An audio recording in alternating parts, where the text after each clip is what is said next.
भाई जरा सोचो, मैं तो बस एक सीधा साधा मामूली सा मछली काटने वाला मछुआरा था, लेकिन भाई के पास वो पावर थी कि एक झटके में हजारों किलो की चट्टान के दो टुकड़े कर दूं। यहां तक कि आसमान से कड़कड़ाती हुई बिजली भी गिरे तो भाई उसे बीच से चीर दे। और ये सब क्यों? क्योंकि तुम्हारा भाई इस दुनिया में क्रॉसओवर करके आया था।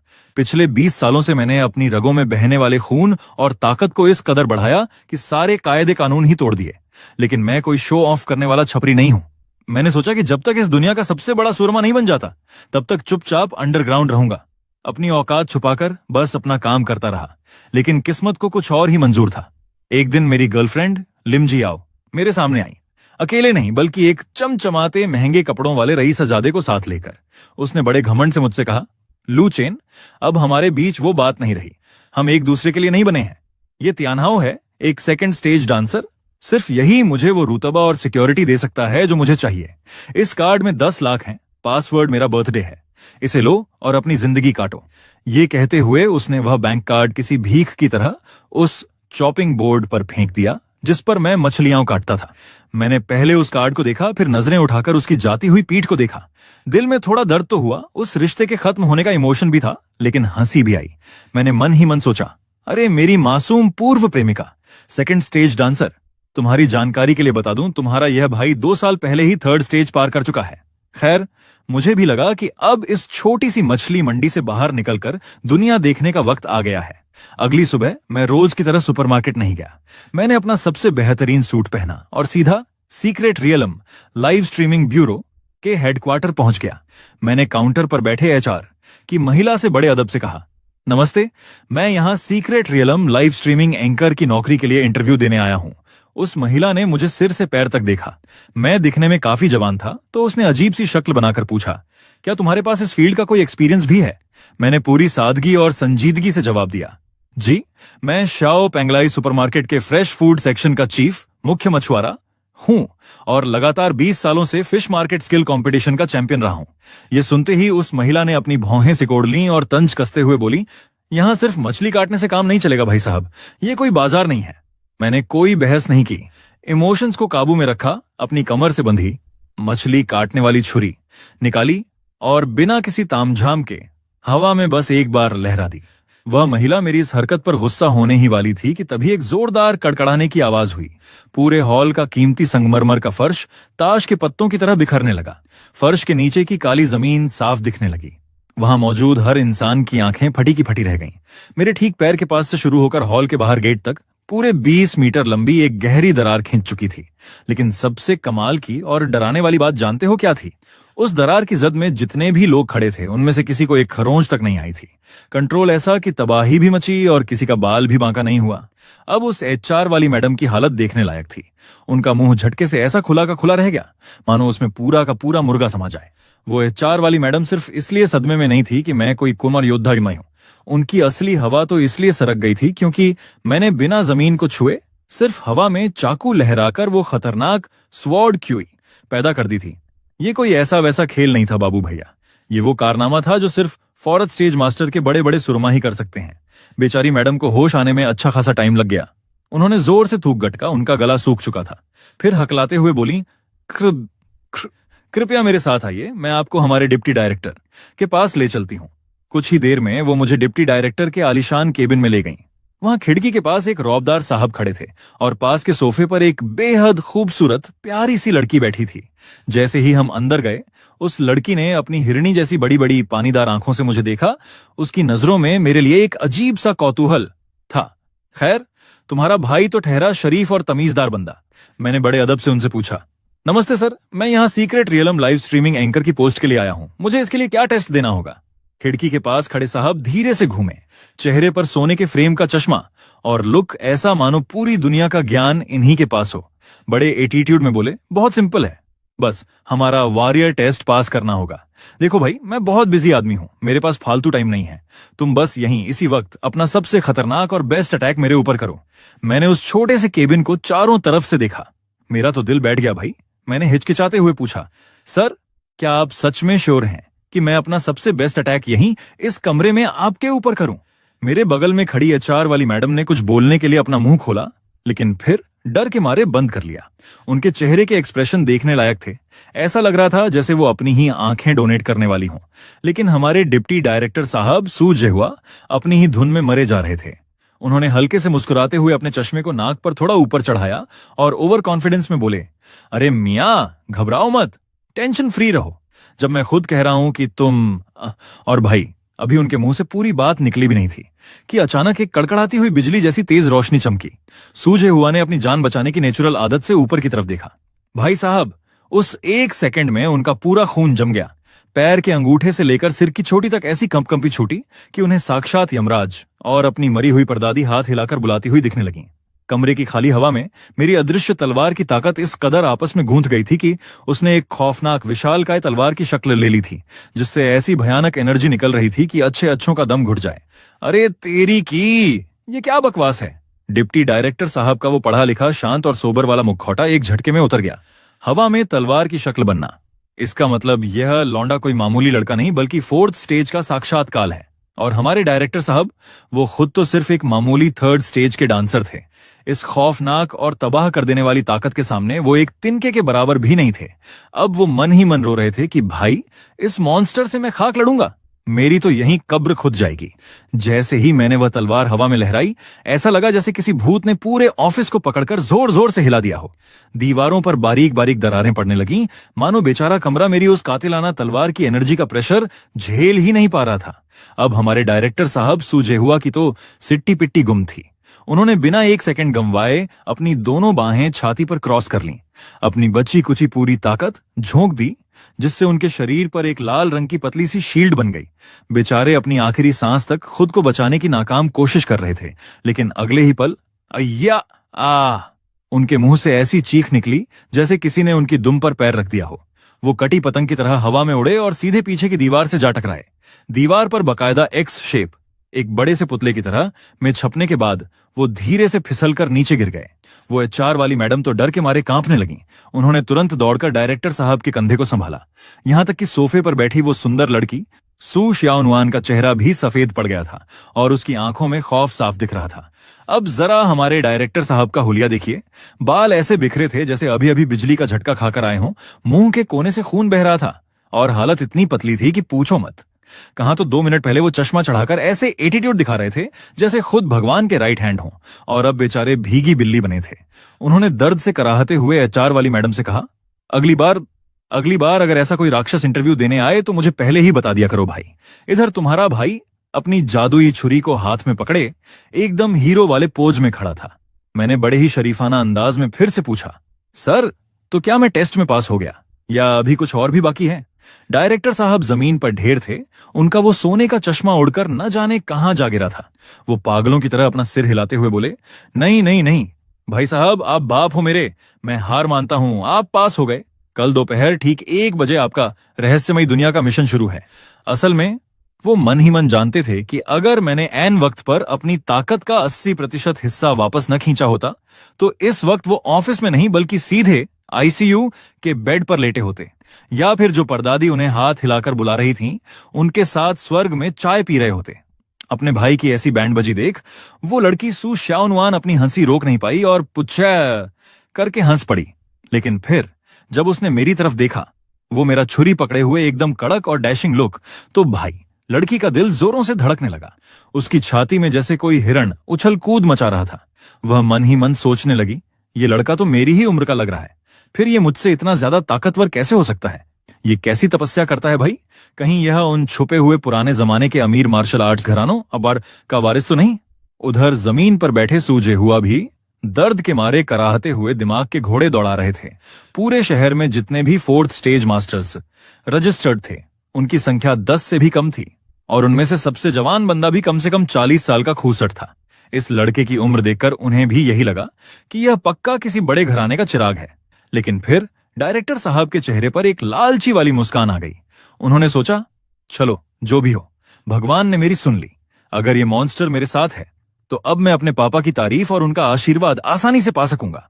अगले दिन दोपहर के ठीक 1 बजे हमारे शहर के ईस्टर्न आउटस्कर्ट्स गोन का नजारा देखने लायक था। चारों तरफ पुलिस की बैरिकेडिंग लगी थी और बंदूकें ताने दर्जनों फौजी जवान एकदम मुस्तैद खड़े थे। इधर पूरे देश की जनता टीवी और मोबाइल स्क्रीन से चिपक चुकी थी, क्योंकि सरकार की तरफ से ऑर्गेनाइज की गई इस सीक्रेट रियलम की लाइव स्ट्रीमिंग शुरू होने वाली थी। कैमरे के सामने सज धज कर आई खूबसूरत एंकर वांग सीसी अपनी प्यारी सी मुस्कान के साथ बोली, नमस्ते प्यारे दर्शकों, मैं हूं आपकी होस्ट वांग सीसी। पिछले 1 साल से हमारे देश में कई रहस्यमयी जगहें उभर कर आई हैं, जहां गलती से चले जाने के कारण कई मासूम नागरिकों को अपनी जान गंवानी पड़ी, जिससे हर तरफ डर का माहौल है। इसीलिए सरकार ने इस बार देश के सबसे मार्शल आर्टिस्ट को इस खतरनाक मिशन के लिए चुना है। ये पूरा सफर लाइव दिखाया जाएगा, ताकि आप देख सकें कि ये जगहें कितनी खतरनाक हैं और हमारे देश के योद्धा कितने जांबाज हैं। जैसे ही कैमरा घूमा, वहां 9 योद्धा कतार में खड़े दिखाई दिए। कोई लंबा था, कोई नाटा, कुछ लड़के थे तो कुछ लड़कियां, यहां तक कि एक सफेद बालों वाले बुजुर्ग भी थे, जिनकी आंखों में गजब की तेजी थी। लेकिन भाई, इन सब में एक चीज कॉमन थी। सबकी ठुड्डी आसमान की तरफ उठी हुई थी और चेहरों पर ऐसा घमंड था मानो बाकी की पूरी दुनिया उनके पैरों की धूल हो। खुद को भगवान समझ रहे थे साले। बैरिकेडिंग के बाहर खड़ी आम जनता अपनी गर्दनें ऊंची कर करके उन्हें ऐसे देख रही थी जैसे कोई सेलिब्रिटी आ गए हों। सबकी आंखों में उनके लिए इज्जत और जलन साफ दिख रही थी। अब तमाशा देखो, इसी भीड़ में मेरी वो चमचमाती पूर्व प्रेमिका लिमजियाओ भी खड़ी थी। वह अपनी आंखें फाड़ फाड़ कर उन 9 लोगों में खड़े अपने नए नवेले बाबू यानी लियू तियानहाओ को निहार रही थी। तियानहाओ ने भी थोड़ा एटीट्यूड में आकर बस एक हल्की सी स्माइल क्या दी। भाई साहब, आसपास की लड़कियां तो ऐसे चिल्लाने लगीं जैसे अरिजीत सिंह का कॉन्सर्ट चल रहा हो। आसपास की लड़कियों को खुद से जलता देख लिम जियाओ का सीना गर्व से चौड़ा हो गया। वह मन ही मन अपनी पीठ थपथपा रही थी कि वाह, क्या सही टाइम पर मैंने उस लू चेन खान से ब्रेकअप किया।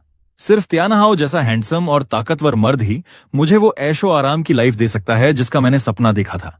और वो लू चेन साला जिंदगी भर सुपरमार्केट में मछलियां ही तो काटता रहेगा। वो चाहे अपनी पूरी जवानी उस मछली मंडी में घिस दे, फिर भी कभी तियानहाओ जैसी इज्जत, शोहरत और औकात नहीं पा सकता। उसका तो कोई फ्यूचर ही नहीं है। तभी कैमरे पर लेडी एंकर ने एक एक करके सभी 9 योद्धाओं का इंट्रोडक्शन पूरा किया। लेकिन फिर उसने अपनी स्क्रिप्ट देखी, उसकी भौहें सिकुड़ गईं और वो थोड़ी कंफ्यूज होकर बोली, अरे लिस्ट में तो पूरे 10 योद्धाओं के नाम लिखे हैं, तो फिर ये एक बंदा कहाँ गायब है।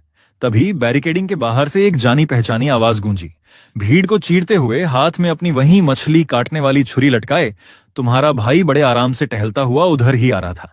मैंने हाथ हिलाते हुए बड़े कूल अंदाज में कहा, अरे मैडम सॉरी यार, थोड़ा लेट हो गया। जैसे ही मैंने एंट्री मारी, वहां खड़े लियू तियानहाओ ने अनमने मन से भीड़ में खड़ी लिमजियाओ की तरफ देखा, लेकिन उसकी खुद की शक्ल ऐसी थी जैसे उसने कोई भूत देख लिया हो। उसे भी कुछ समझ नहीं आ रहा था कि आखिर चल क्या रहा है।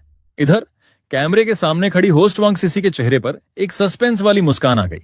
वह पूरे देश की जनता को एड्रेस करते हुए चहकी, तो दर्शकों, हमारे आखिरी और 10वें योद्धा भी आ चुके हैं।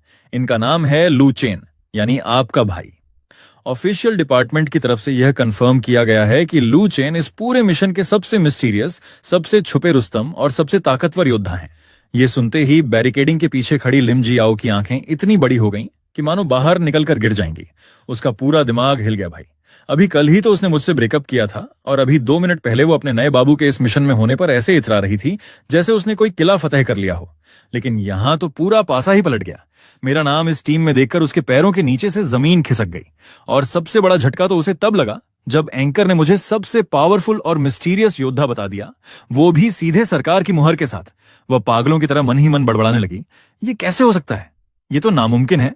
साला, ये तो एक मामूली मछली काटने वाला था ना, दिन भर चाकू लेकर मछलियों के पेट चीरता था। ये अचानक इतना बड़ा सुरमा कैसे बन गया? उसने अविश्वास से मेरी तरफ देखा और फिर उसकी नजर बगल में खड़े सीक्रेट रियलम ब्यूरो के डिप्टी डायरेक्टर सू जेहुआ पर पड़ी। वो बड़े साहब जो पूरे शहर को अपनी उंगली पर नचाते हैं, वो मेरे सामने ऐसे हाथ जोड़कर भीगी बिल्ली बने खड़े थे जैसे मैं उनका सीनियर बॉस हूं। ये देखकर तो लिमजियाओ का बचा कुचा दिमाग भी दही हो गया। लेकिन भाई, लड़कियों का ईगो और उनका ओवर कॉन्फिडेंस तो तुम जानते ही हो। अपनी गलती मानने के बजाय उसने तुरंत अपने दिमाग में एक नया ही ताना बाना बुन लिया। उसने अपनी आंखों को सिकोड़ा और मन ही मन एक शातिर हंसी हंसते हुए सोचने लगी, अच्छा तो यह बात है लू चेन, मैं सब समझ गई। तुमने पक्का सरकार के इन अफसरों को बेवकूफ बनाया है, कोई फर्जीवाड़ा किया है ताकि तुम इस शो में आ सको, और ये सब तुम सिर्फ इसलिए कर रहे हो ताकि मुझे जला सको और मुझे वापस पा सको। हाँ, बिल्कुल यही बात है। वह बैरिकेडिंग के पीछे खड़ी होकर मुझे घूरने लगी और अपने ही घमंड में बुदबुदाई, लू चेन, अगर तुम इस घटिया ड्रामे और धोखेबाजी से मुझे वापस अपनी जिंदगी में लाना चाहते हो ना, तो लिख कर रख लो, तुम खुद अपने ही पैरों पर कुल्हाड़ी मार रहे हो। सीक्रेट रियलम कोई बच्चों का खेल नहीं है। वहां तुम्हारी यह नौटंकी तुम्हें ले डूबेगी। अब उसे क्या पता कि उसका पूर्व प्रेमिका वाला एटीट्यूड बहुत जल्द हवा होने वाला है। तभी अचानक एक क्रू मेंबर भागता हुआ आया। उसने मेरे सीने पर एक छोटा सा कैमरा फिट किया और मुझे उस खौफनाक भंवर की तरफ बढ़ने को कहा। मेरे साथ 9 और एल योद्धा भी थे, जो मेरी इस दीवानगी को चुपचाप देख रहे थे। जैसे ही हम सबने उस भंवर में कदम रखा, हमारी आंखों के सामने का पूरा नजारा ही बदल गया। जब आंखें खुली तो हम एक बेहद घने और डरावने जंगल में खड़े थे। वहां इतने बड़े बड़े पेड़ थे कि सूरज की रोशनी तक जमीन को नहीं छू पा रही थी। अभी हम कुछ ही कदम आगे बढ़े थे कि सामने की झाड़ियों में जोर की हलचल हुई और भाई साहब, सामने से करीब 3 मीटर ऊंची एक खौफनाक और विशालकाय मशीन जैसी बख्तरबंद छिपकली बाहर निकली। उसकी पूरी बॉडी पर लोहे जैसी मजबूत ढाल थी और नाक पर लगा सींग इतना नुकीला था कि किसी को भी आर पार कर दे। उसे देखते ही मेरे साथ आए एक डांसर का चेहरा सफेद पड़ गया।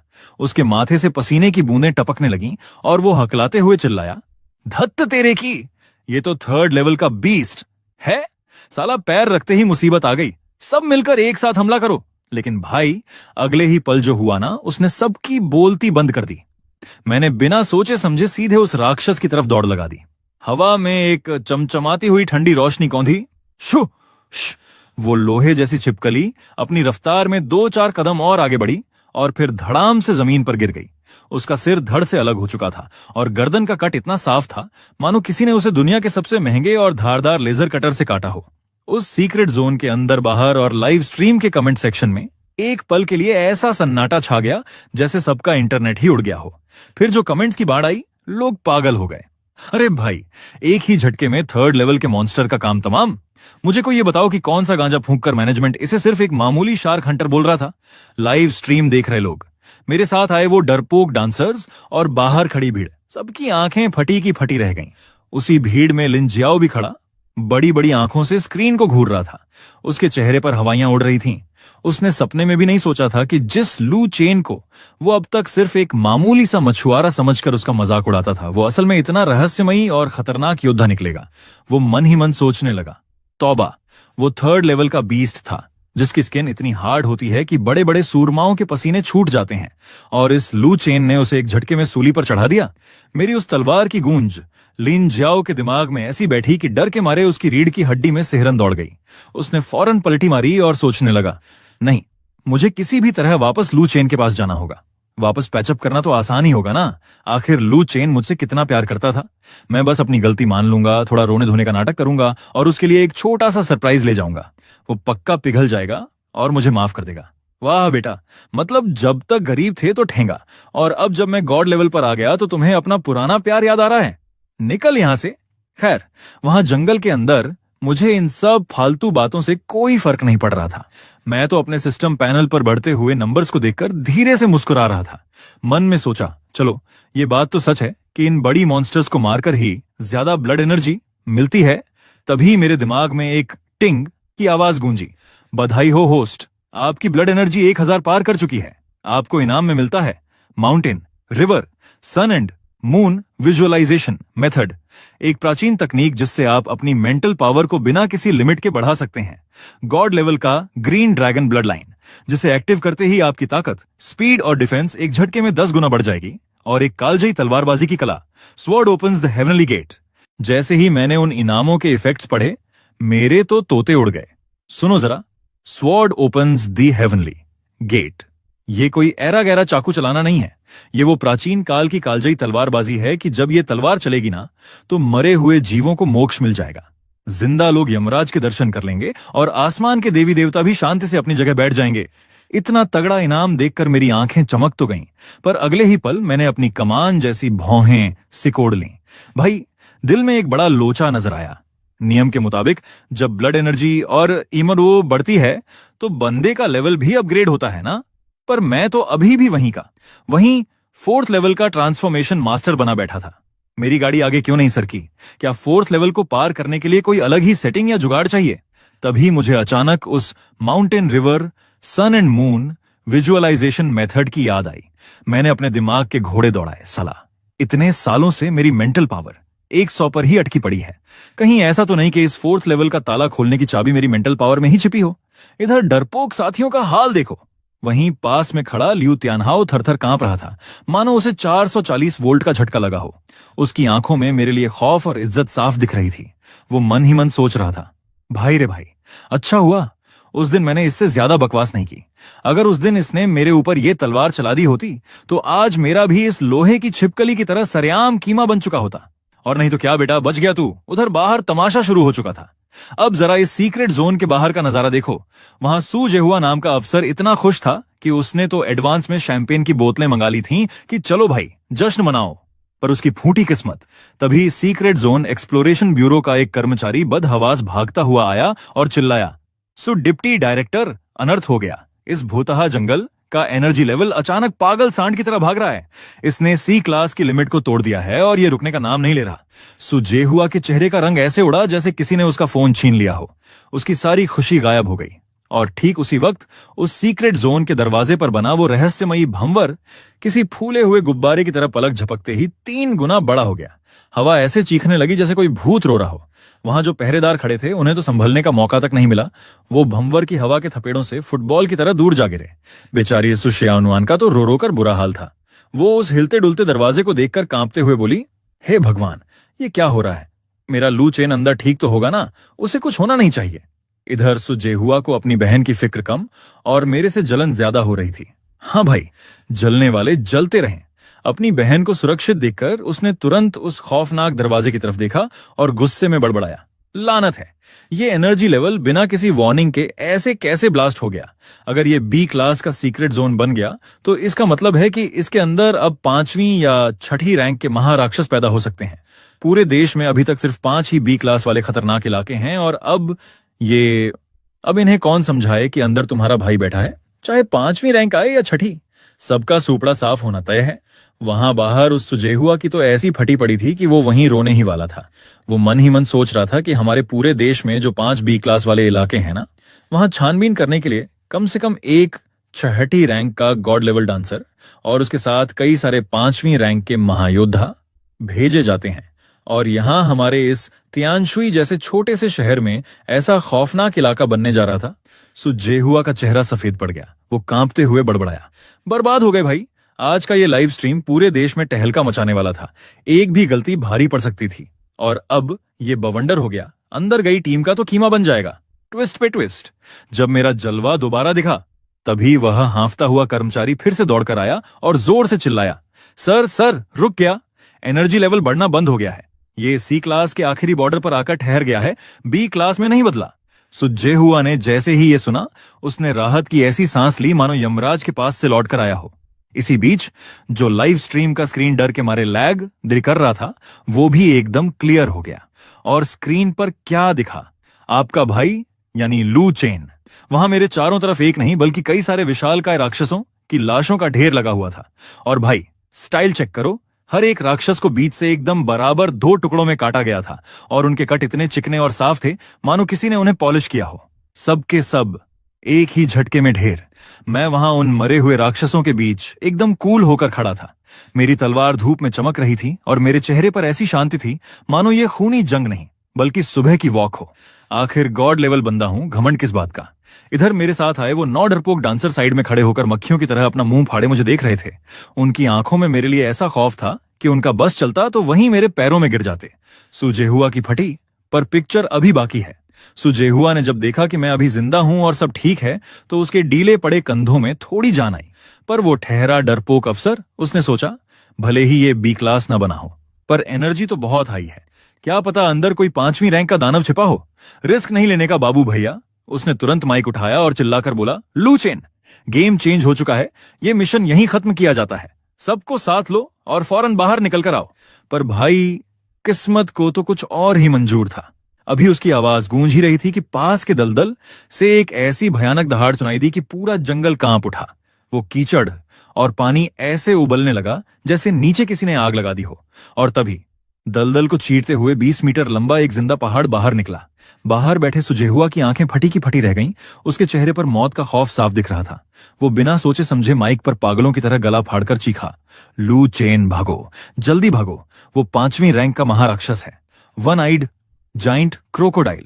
बाकी डांसर्स की तो पैंट गीली हो गई। जैसे ही ये आवाज अंदर बाकी डांसर्स के कानों में पड़ी, सबके तोते उड़ गए। कोई रोने लगा। अरे भाई, ये क्या बदकिस्मती है, हम तो सिर्फ 3 री रैंक के पिद्दी डांसर हैं। किसी के पैर ऐसे कांपे कि वो वहीं कीचड़ में ढह गया। 5वीं रैंक का राक्षस, इसके सामने तो हम चींटी बराबर भी नहीं है। ये तो हमें दांत कुरेदने के लिए भी इस्तेमाल न करे। पर भाई, अब भागने का टाइम कहां था। उस 5वीं रैंक के दैत्य मगरमच्छ ने अपने पिछले पैरों पर पूरा जोर लगाया और एक तोप के गोले की तरह हवा में उछल गया।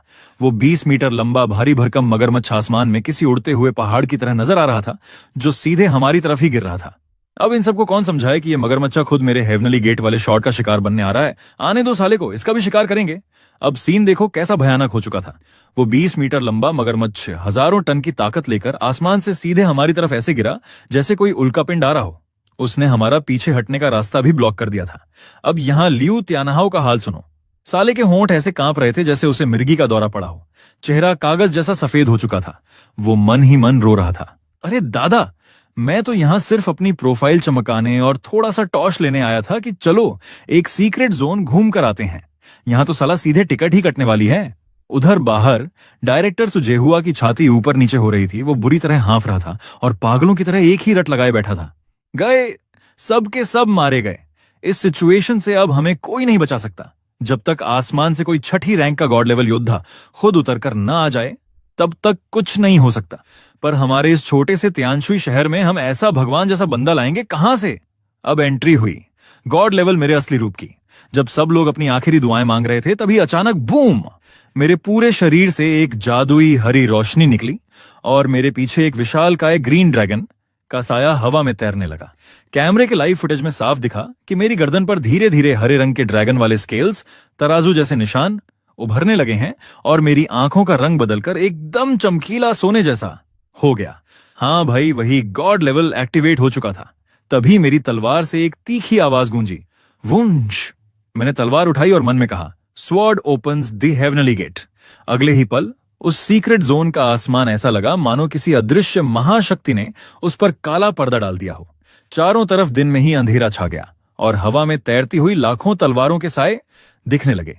हर एक तलवार पर प्राचीन काल के जादुई मंत्र चमक रहे थे, जो इतने रहस्यमयी थे मानो खुद ब्रह्मांड के नियम हो। वहां मौजूद लोग मुझे इस रूप में देखकर ऐसे हक्के बक्के रह गए मानो उन्होंने किसी साक्षात तलवारों के देवता को देख लिया हो। वो कभी मुझे देखते तो कभी आसमान में तैरती लाखों तलवारों को। सबकी बोलती बंद थी, यहां तक कि वो खूंखार एक आंख वाला दानव मगरमच्छ भी हवा में ही ठिठक गया।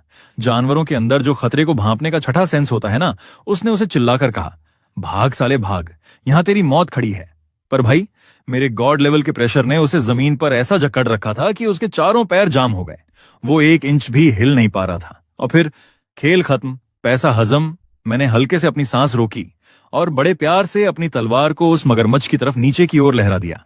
कड़क आसमान में बना वो प्राचीन कांस्य का हेवनली गेट भर भराकर टूट गया और उसके अंदर से एक विशाल हरी ड्रैगन जैसी तलवार की धार चीखती हुई बाहर निकली।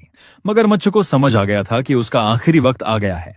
उसने अपनी आखिरी कोशिश करते हुए अपने मुंह से एक काली जहरीली गैस निकाली और उसकी एक मजबूत ढाल बना ली। पर भाई, मेरी इस गॉड लेवल की तलवार के सामने वो जहरीली ढाल ऐसी थी जैसे पानी का बुलबुला।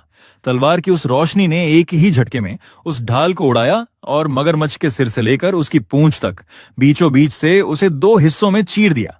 सिर्फ मगरमच्छ ही नहीं, उसके नीचे की जमीन भी 2 टुकड़ों में बट गई और वहां एक इतनी गहरी खाई बन गई जिसका कोई अंत ही नहीं दिख रहा था। इस धमाके की गूंज इतनी खतरनाक थी कि लाइव स्ट्रीम देख रहे करोड़ों लोगों के हेडफोन और स्क्रीन में कर्र कर्र की आवाज आने लगी, मानो सच में आसमान फट गया हो। लोग स्क्रीन के सामने बुद्ध बनकर बैठे थे। उनके सिर के बाल खड़े हो चुके थे और रोंगटे खड़े हो गए थे। अब बोलो बेटा सुजेहुआ, लाऊं किसी 6ठी रैंक के राजा को या तुम्हारा भाई अकेला ही काफी है? उस धमाके के बाद तो ऐसा लगा जैसे लाइव स्ट्रीम देख रहे करोड़ों लोगों के दिमाग का फ्यूज ही उड़ गया हो। सबकी बॉडी में एक ऐसी सिहरन दौड़ गई कि पैर की उंगली से लेकर सिर के बाल तक सुन्न पड़ गए। जो जनता थोड़ी देर पहले तक कमेंट्स की बौछार कर रही थी, वो अब कीबोर्ड चलाना ही भूल गई। पूरा चैट बॉक्स एकदम खाली, सन्नाटा। लोग बस फटी आंखों से स्क्रीन को घूरे जा रहे थे, मानो उन्होंने साक्षात यमराज को लाइव देख लिया हो। इधर उस पलटू लिन जियाओ का ड्रामा तो देखो। भीड़ के बीच खड़ा वो लिन जियाओ, भाई साहब, उसके चेहरे पर जो पछतावे के भाव थे ना, उन्हें देखकर लग रहा था कि वो वहीं रो पड़ेगा। उसने अपनी मुट्ठियां इतनी जोर से भींच रखी थीं कि उसके नाखून उसकी हथेलियों में धंस गए और खून निकलने को हो गया। वो मन ही मन चीख रहा था, धत्त तेरे की, ये तो 5वीं रैंक का महादैत्य था। इसे भी इस लू चेन ने ऐसे काट दिया जैसे कोई खीरा काट रहा हो। उसने डर और लालच के मारे अपने होंठों को दांतों से दबा लिया। पर भाई, अब उसकी आंखों में एक अजीब सी कट्टर दीवानगी आ चुकी थी। उसने एक बहुत बड़ा फैसला ले लिया था। अब चाहे जो हो जाए, चाहे मुझे पैरों में गिरना पड़े या कोई भी कीमत चुकानी पड़े, मैं इस लू चेन की जिंदगी में वापस जाकर ही रहूंगा। अरे भाई, कोई इस चूहे को समझाओ कि शेर अब आसमान में उड़ रहा है। तुम्हारी औकात अब उसके पैरों की धूल बराबर भी नहीं है। और उधर बड़े साहब का दिमाग घूम गया।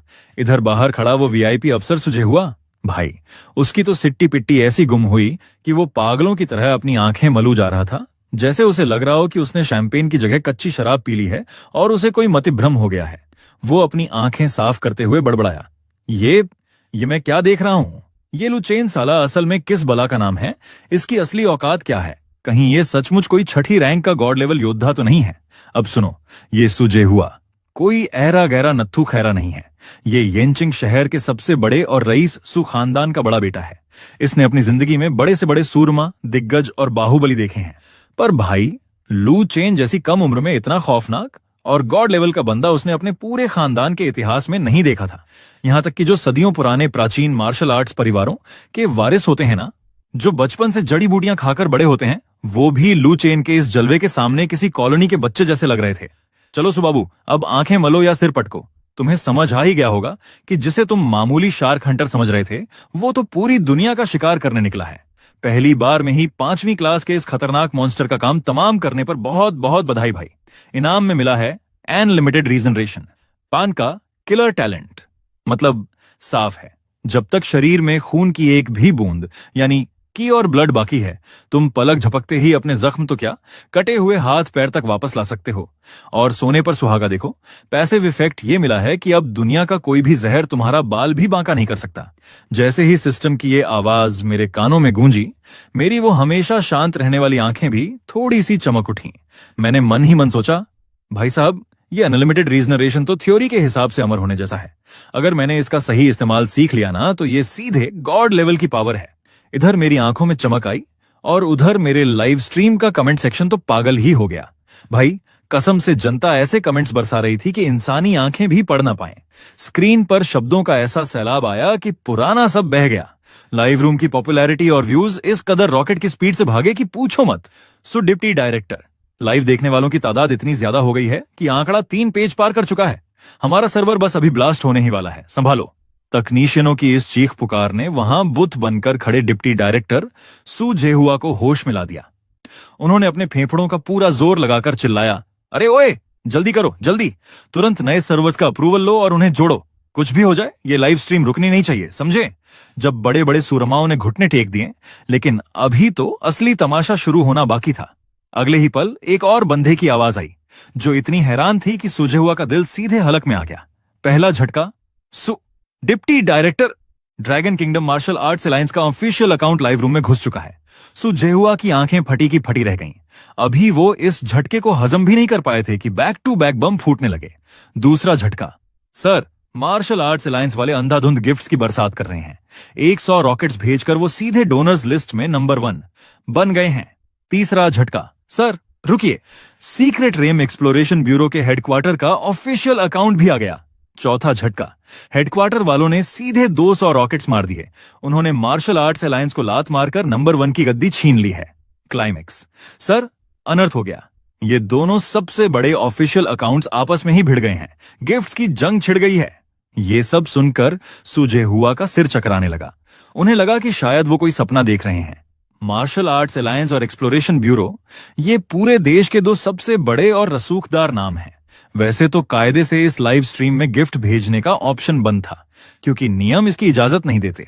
लेकिन भाई, जब भेजने वाले खुद नियम बनाने वाले हों तो कौन रोकेगा? सुजेहुआ ने थूक गटका। डर तो लग रहा था, लेकिन उससे कई गुना ज्यादा उनके सीने में एक अजीब सा सुकून और गर्व महसूस हो रहा था। उन्होंने मन ही मन सोचा, मैंने जिंदगी में जितनी घिसाई की, जितने पापड़ बेले, वो इसी दिन के लिए तो थे कि दुनिया मुझे पहचाने। आज आखिरकार मैंने वो कर दिखाया। भैया, जल्दी अपना फोन देखो, पूरा इंटरनेट हैंग हो गया है, सारे सोशल मीडिया ब्लास्ट कर चुके हैं।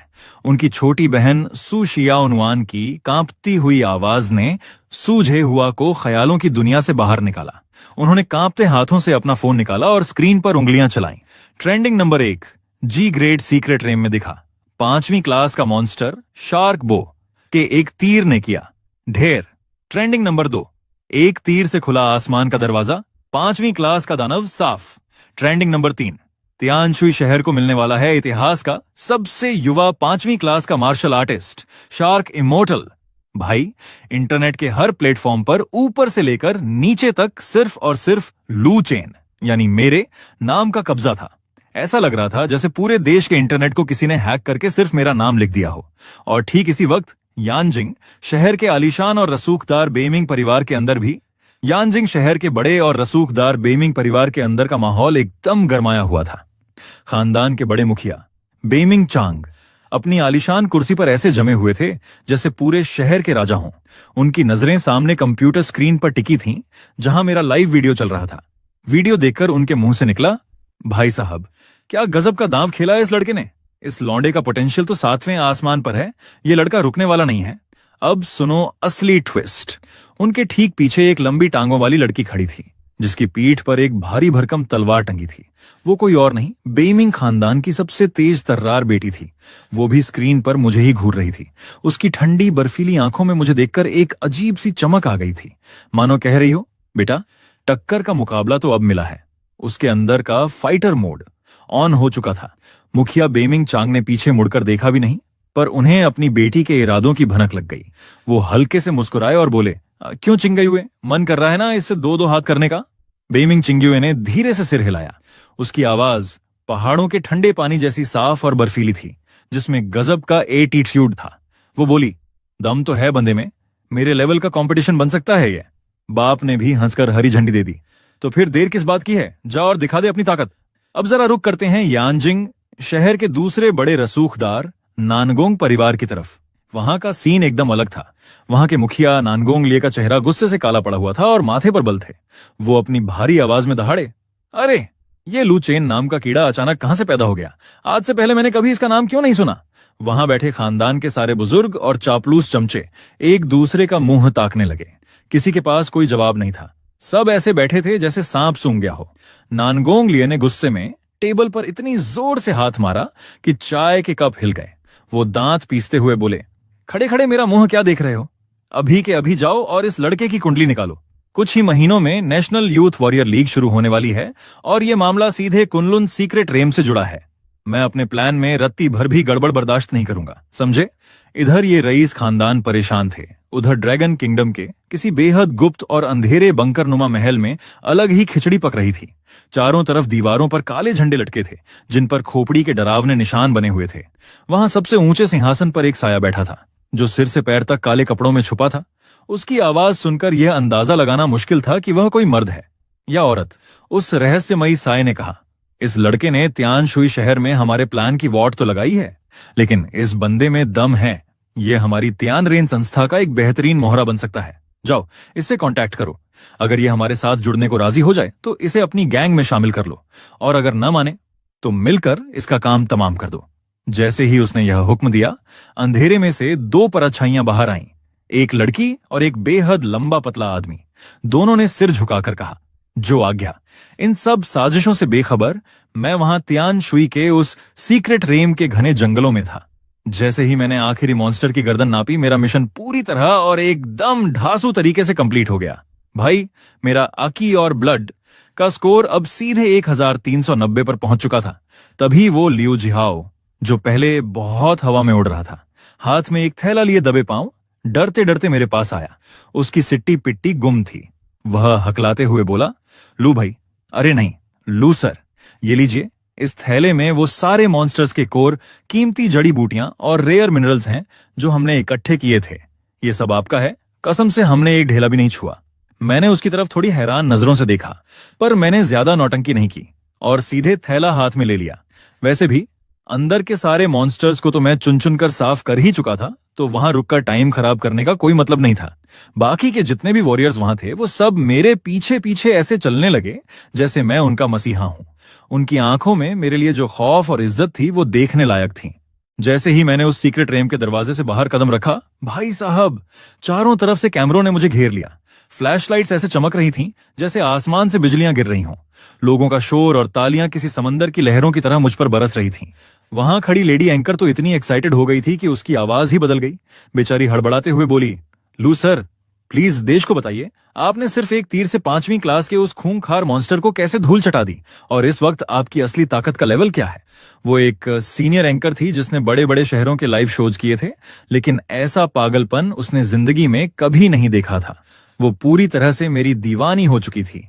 अब इससे पहले कि मैं दिमाग लगाता कि इस सवाल का क्या ढाकर जवाब दूं, तभी भीड़ को चीरती हुई एक आलीशान गाड़ी वहां आकर रुकी।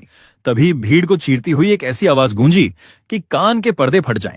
कोई बहुत ही नखरे और मक्खन मारते हुए चिल्लाया, लू चेन, चलो ना, अब हमारे बीच सब ठीक कर लेते हैं। देखो, मैं तुम्हारे लिए कितना प्यारा सरप्राइज गिफ्ट लाई हूं। इस मीठी छुरी जैसी आवाज को सुनते ही पूरे मैदान में सन्नाटा छा गया।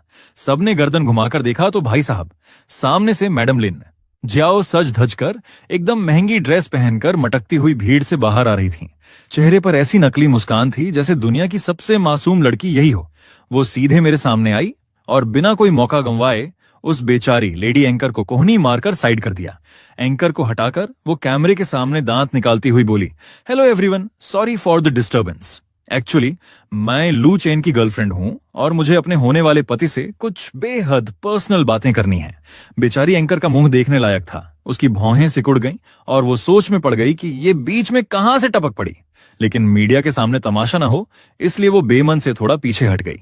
मैडम लिन जियाओ ने जब देखा कि एंकर साइड हो गई है तो उसने मन ही मन खुशियों के लड्डू फोड़े। फिर उसने मेरी तरफ अपनी वो शातिर आंखें घुमाई जिनमें इस वक्त ऐसा नकली प्यार और तड़प तैर रही थी मानो मेरे बिना इसकी जिंदगी नरक बन चुकी हो। वह कैमरे के सामने रोनी सूरत बनाकर बोली, लू चेन बाबू, प्लीज मेरी बात सुनो।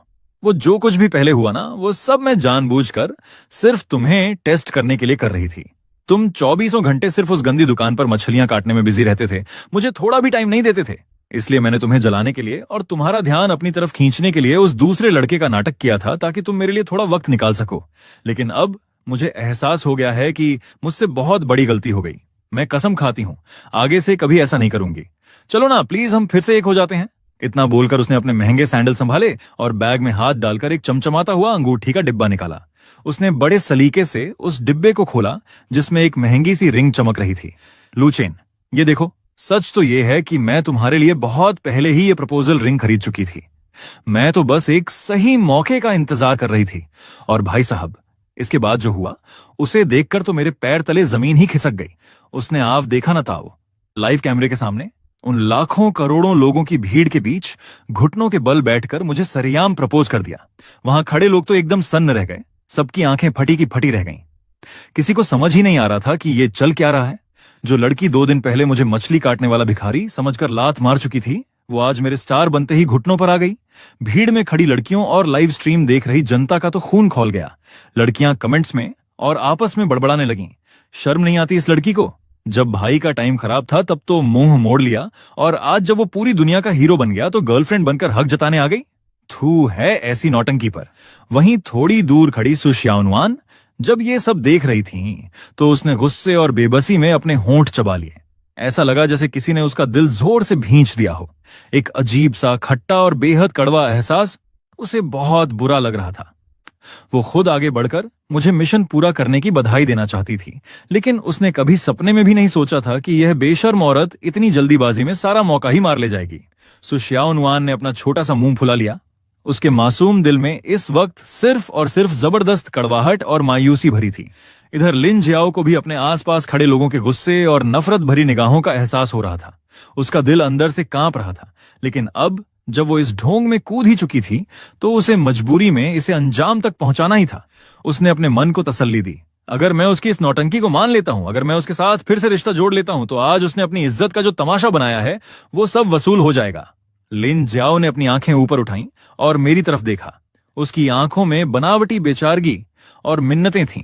वो बेहद नखरे दिखाते हुए और हक जताते हुए बोली, क्या तुम मुझे ऐसे ही घुटनों के बल बैठी रहने दोगे? और उस वक्त जब मैंने अपने सामने घुटने टेके बैठी इस लिन जियाओ को देखा तो मेरे मुंह से अचानक एक ठहाका निकल पड़ा। मैंने हाथ आगे बढ़ाया और उसके हाथ से वो अंगूठी ले ली। लिन जियाओ की आंखों में उसी पल जीत की एक चमक कौंधी। उसकी आंखें तारों की तरह चमक उठीं और चेहरे की मुस्कान और गहरी हो गई। उसे पूरा यकीन हो गया कि मैं उसे माफ कर ही दूंगा। वो मन ही मन फूली नहीं समा रही थी। चलो अच्छा है, अब से मैं एक आलीशान और सम्मानित वॉरियर की पत्नी कहलाऊंगी।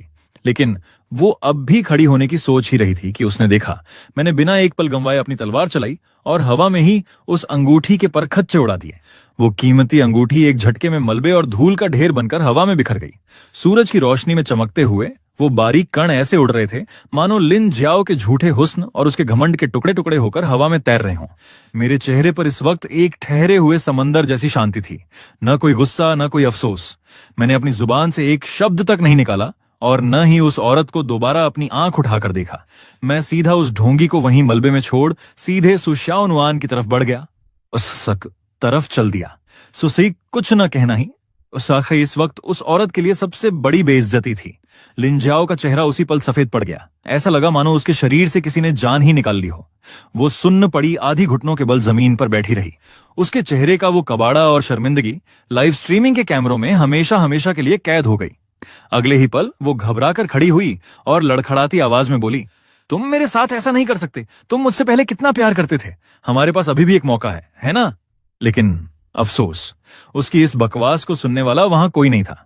मैं, सुजेहुआ और सुशाओनुआन कंधे से कंधा मिलाकर वहां से निकल गए और एक ही गाड़ी में बैठकर दूर चले गए। पीछे सिर्फ लिन जियाओ की चीखें और उसकी बेबसी हवा में गूंजती रह गई। और ठीक उसी वक्त जब उसे लगा कि वो मुझे पूरी तरह खो चुकी है, अचानक एक साया उसके सामने आकर खड़ा हो गया। दूसरी तरफ हमारी स्पेशल बस के अंदर सुजेहुआ बेहद एक्साइटेड होकर बोल रही थी, ये लाइव टास्क तो एकदम सुपरहिट रहा।